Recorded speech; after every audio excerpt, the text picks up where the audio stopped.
चमकते हुए शहर, नोएडा और गाजियाबाद की ऊंची ऊंची इमारतें, तेजी से बढ़ता इंफ्रास्ट्रक्चर और विकास की चमकदार तस्वीर। लेकिन इसी चमक के पीछे एक ऐसी सच्चाई छिपी है जो बहुत कम कैमरों में दिखती है और बहुत कम आवाजों में सुनी जाती है। इन्हीं शहरों को खड़ा करने वाले हाथ आज भी सस्ते मजदूर और महंगी जिंदगी के एक ऐसे चक्र में फंसे हुए हैं जहां मेहनत ज्यादा है लेकिन जिंदगी लगातार भारी होती जा रही है। सवाल ये है, जब विकास की रफ्तार इतनी तेज है तो फिर श्रमिक की जिंदगी क्यों उसी जगह पर अटकी हुई है? क्यों एक मजदूर दिन रात मेहनत करके भी महीने के आखिर में खाली हाथ रह जाता है? और क्यों महंगाई और कमाई के बीच की खाई लगातार बढ़ती जा रही है? आज इसी जमीनी हकीकत को समझेंगे, नोएडा, गाजियाबाद और पूरे श्रमिक वर्ग की असली स्थिति के साथ। नमस्कार, मैं हूं शुभी शुक्ला और आप देख रहे हैं नेशन नाउ समाचार। हाल ही में नोएडा और आसपास के औद्योगिक क्षेत्रों में मजदूरों के विरोध प्रदर्शन भी देखने को मिले हैं। यह विरोध किसी एक वजह से नहीं था, बल्कि लंबे समय से बढ़ते असंतोष का परिणाम था। कई जगहों पर श्रमिकों ने आरोप लगाया कि उन्हें वेतन से कम भुगतान किया जा रहा है और काम के घंटे भी निर्धारित सीमा से अधिक कराए जा रहे हैं।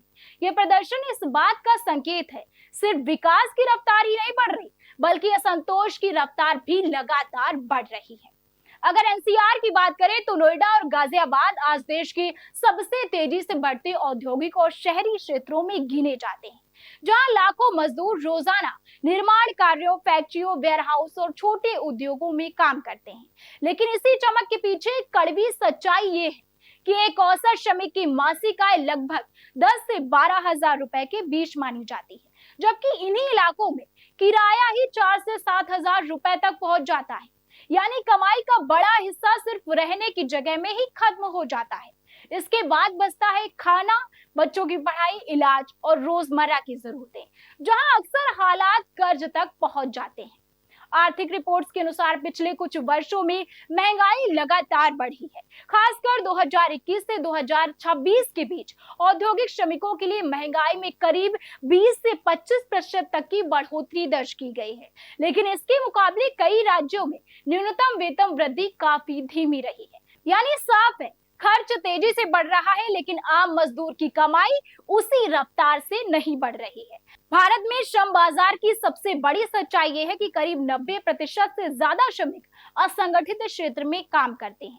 ये वही क्षेत्र है जहां नौकरी की कोई गारंटी नहीं है, काम के घंटे तय नहीं है, सामाजिक सुरक्षा लगभग सीमित है और भविष्य की कोई अस्थिरता नहीं है। ये वही क्षेत्र है जहां नौकरी की कोई गारंटी नहीं, काम के घंटे तय नहीं, सामाजिक सुरक्षा लगभग सीमित और भविष्य की कोई स्थिरता नहीं है।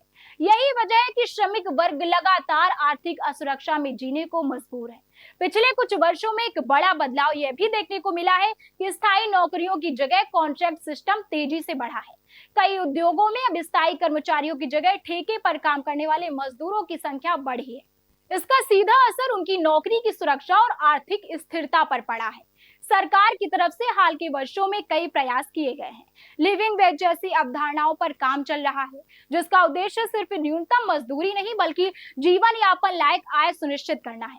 इसके अलावा कई राज्यों में न्यूनतम वेतन में संशोधन भी किया गया है और रोजगार योजनाओं के जरिए श्रमिकों को आर्थिक सुरक्षा देने की कोशिश भी जारी है। लेकिन सबसे बड़ा सवाल अब भी वही है, क्या ये योजनाएं जमीन पर जाकर वाकई मजदूर की स्थिति बदल पा रही है या फिर स्थिति आज भी वही की वही है? शहर ऊपर उठते जा रहे हैं और मजदूर उसी पुरानी आर्थिक असमानता में फंसे रह गए हैं। सस्ते मजदूर और महंगी जिंदगी का ये चक्र सिर्फ आर्थिक नहीं बल्कि एक सामाजिक सच्चाई भी है। जब तक मजदूरी और महंगाई के बीच संतुलन नहीं बनेगा और असंगठित क्षेत्र और वास्तविक सुरक्षा नहीं मिलेगी, तब तक ये सवाल हमेशा बना रहेगा, क्या विकास सबके लिए बराबर है या सिर्फ कुछ के लिए है? तो कुल मिलाकर तस्वीर साफ है, नोएडा और गाजियाबाद जैसे चमकते शहर जहां विकास की ऊंची इमारतें खड़ी हैं, वहीं इन्हीं शहरों की नींव रखने वाले मजदूर आज भी सस्ते मजदूर और महंगी जिंदगी के बीच फंसे हुए हैं। वेतन और महंगाई के बीच बढ़ता अंतर, कॉन्ट्रैक्ट सिस्टम की अस्थिरता और असंगठित क्षेत्र की सुरक्षा की कमी, ये सब मिलकर एक ऐसा सवाल खड़ा करते हैं जो सिर्फ आर्थिक नहीं बल्कि सामाजिक भी है। क्या विकास का फायदा हर तबके तक बराबरी से पहुंच रहा है या फिर यह विकास सिर्फ कुछ हिस्सों तक ही सीमित रह गया है। फिलहाल जवाब अधूरा है, लेकिन सवाल बहुत बड़ा है। बने रहिए हमारे साथ और देखते रहिए नेशन नाउ समाचार।